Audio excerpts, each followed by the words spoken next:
वो क्या है जो समंदर में पैदा होता है और पानी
तो वो खोना भी नहीं चाहता।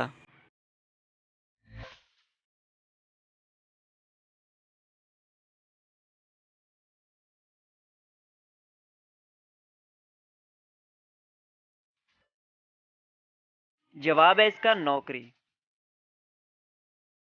पहली नंबर 7। किस चीज को पानी में डाला जाए तो आग लग जाती है?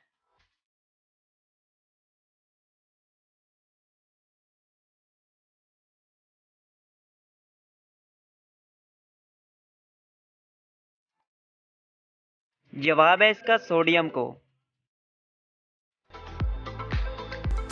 पहली नंबर 8।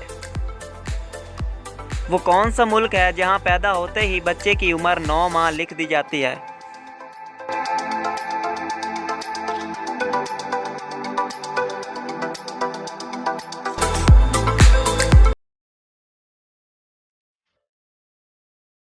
दोस्तों, इस आखिरी पहेली का जवाब है जापान।